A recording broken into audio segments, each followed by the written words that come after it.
You might genuinely be the most influential person to have ever walked this earth. Of course, that might sound quite exaggerated, and you'd be correct. You see, the world has seen Jesus, who paid an enormous price and serves as being the central figure of Christianity, influencing morals and modern history. Confucius, who shaped Chinese culture and philosophy for over 2,000 years. Mohammed, Buddha, you get the idea. How could you, as an individual living in modern civilization within our society who is experiencing life in a completely different environment and perspective than anyone else, perhaps serve to be as influential? To answer that, let's slow it down a little and focus on where it all started. 1. Where life starts and begins. You, as well as everyone else who's ever been alive, was conceived into their mother's womb respectively, after going through the process of being formed through fertilization, where a singular sperm cell from the male unites with an egg cell from the female, which aids in creating the finalized offspring, being you. In simple terms, you are not accidental, but rather intentionally created and needed.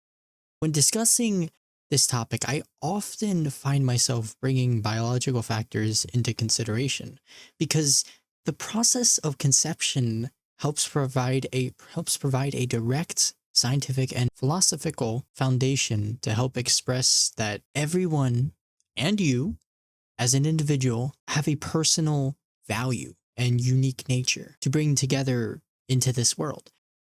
At that precise moment of being born, a unique, new, genetically distinct organism is formed. It possesses a uniquely structured DNA blueprint that has never existed before and will never be repeated. You are an irreproducible spark to society. Throughout history, scientists have always discussed and studied how genes have evolved and adapted in the way that makes species unique and distinct. When researching and writing this script, I genuinely was curious about the science centered around genetics. Basic middle school biology moment. Researching for this video, I found a really interesting point. That is a new human life brought into existence, one that has never existed before in history, and once deceased will never exist again. This discovery is common knowledge, but put into retrospective view is kind of a heavy hitter. This brings me into my next thought. You, viewer, genuinely, despite situation, age, beliefs, or biological background, have one singular life. You have one life. You have one singular chance at living. You have one singular childhood, one set of teenage years, one adulthood, and one retirement. I mean, if you're even remotely lucky to live until then. This life isn't promised. Yet we're still here. You are still choosing to watch this video predominantly. You better yet woke up this morning, afternoon, or are watching this video at midnight. The world is alive and sleeping. The universe is bigger than you think, yet smaller than you likely know. The fact that you are alive today and were given another day, week, month, or year is incredibly impressive of you if that was the case. But you can't control your outcome. You can't control the outcome. Tomorrow's uncontrollable because it's just today. You can't adjust the past because it's in the past. The present moment is the greatest gift you've received upon free will and existence. So tell me, why has society challenged and endorsed the oppression of self-neglect and well-being? Why is it so darn easy to scroll away a few hours each day? on a cellular device. TikTok, YouTube, Instagram that benefit from hooking you in. And once reeled in, you're real just to feel something that isn't typically real or abundant in producing fruits for the real you. Wouldn't you enjoy endorsing in the fruits of your labor rather than seeing everyone else promoted by the algorithm do theirs? 2. Life is completely unfair, and that's quite okay. Look, I haven't made this video because I wanted to discuss that while you might be the most influential person, you shouldn't expect disadvantages or comments of reinsurance, as if I did so, that would be a genuine gesture of positively centered feedback, especially from me as another person walking through the tedious process of the game that life often portrays. I'm aware that life has no distinction between direction and certainties. Things that you plan and expect that should benefit you in life and often don't, and instead negatively impact or influence the likelihood of you not achieving success at all. Therefore, life is anything but fair. There's wars, conflicts, disasters, fears the world around you fused upon that isn't anything but fair. But that right there is a hard realization, especially when you first experience it firsthand.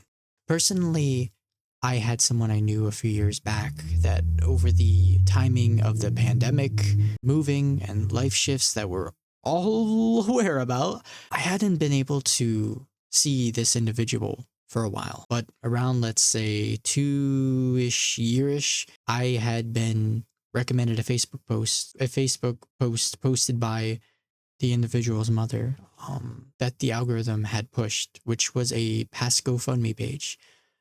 This page was listing that due to a medical condition pertaining a defect in her blood, she'd been apparently fighting for a few years prior, she had been put to rest. This realization and subsequent guilt that I had felt for not knowing of her passing can now be viewed with a different view, as a seminal reflection that life isn't always what you construct, but experience. Life isn't built upon what comes with age, but what comes with living in the moment, believing in yourself, and being grateful for the unfairness of the conception of life. 3. The life you were supposed to live and how you'll do it. It's been quite a long yapping session now, hasn't it? We've talked about where life begins and the unfair conception of our existence, but that's not where I want this video's conversation to end. It's important to realize that you're unique and special, as it's important for you to live the life you were supposed to successfully achieve. The you that doesn't need reassurance or outer validation for acceptance. I'm going to say to you upfront that I'm not trying to sell a course or create an overly stimulated promise that something will magically be transformative within your life. But I'm confidently certain that if you take those steps in valuing your life and going after whatever makes you feel alive, you'll be set onto a path worth being satisfied and content with. Step number 1, define what you value. Let me get this straight. Understanding what truly matters to you and finding a way in creating an authentic opportunity that's built upon your core values and experiences will help in the development process of creating what sparks the passion within you. So just think what's important. What's important the most to you? In 5 years, would you be satisfied if you stayed consistent with walking this path? If so, ensure that this goal has meaning and purpose to you, and finding a way that can bring fulfillment to those around you rather than just typical material gain. That right there, this ensures you'll have a bigger reason to pursue your passion, as it contributes to something greater than just you and I. Step number 2, act as if it's already achieved. When scrolling the internet, you've probably already been exposed to countless influencers promoting the performative shift and adopting the habits involving a shift in mindset and expressing an otherworldly confidence of the person you want to become right now. Even though modern productivity influencers have pushed this idea so heavily, they are correct. They aren't lying, even though most push it just a little bit too far. This analogy has been proven beneficial. It's which bridges the gap between your present and future self, providing the belief that you're able to successfully accomplish something is powerful, really powerful, and is useful to practice. For example, if you're considering to start something like, say, a YouTube channel, well, you've got to start somewhere. So creating an idea, a script, and then recording, then comes the editing, and then finally posting it. If you don't believe you can start the project, then you're most likely to underperform. 3, take consistent small actions. Modern social media and society has brainwashed us into thinking that productivity is overworking yourself at a 9 to 5 to seek burnout that ends up leading you to be exhausted, laying on your couch, seeking relief from simple pleasures that don't benefit your longevity. Daily, small actions are more sustainable and effective than overthinking and overworking for huge, sporadic, massive efforts.